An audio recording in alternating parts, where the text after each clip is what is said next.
Привет, мобильные геймеры! Вы, как всегда, на канале Mobile Gamer, и в данном видеоролике мы разберем все последние новости по всеми нами ожидаемой мобильной CQB игре War in Arms. Поэтому, если тебе интересно, усаживайся поудобнее и не забудь поставить лайк и подписаться на данный канал, чтобы быть в курсе всех самых интересных игр на Android и iOS. Ну а мы начинаем.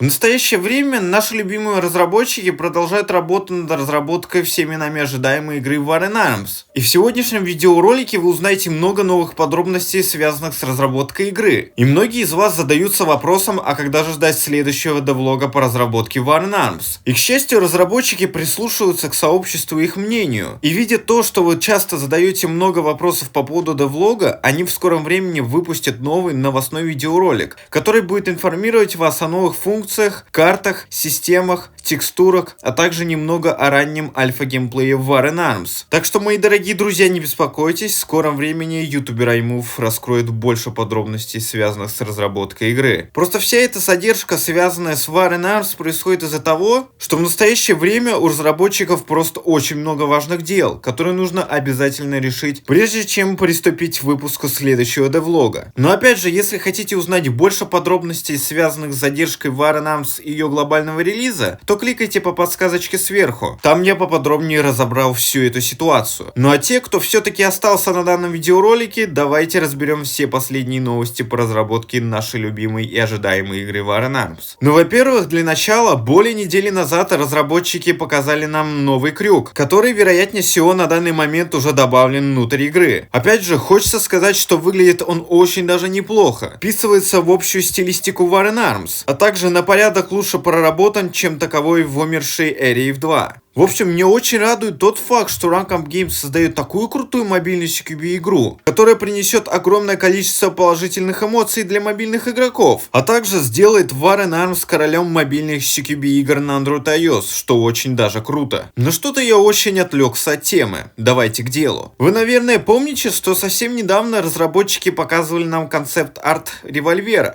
моделька которого наконец-таки появилась в игре. Да, конечно, на данный момент она выглядит очень по-простому.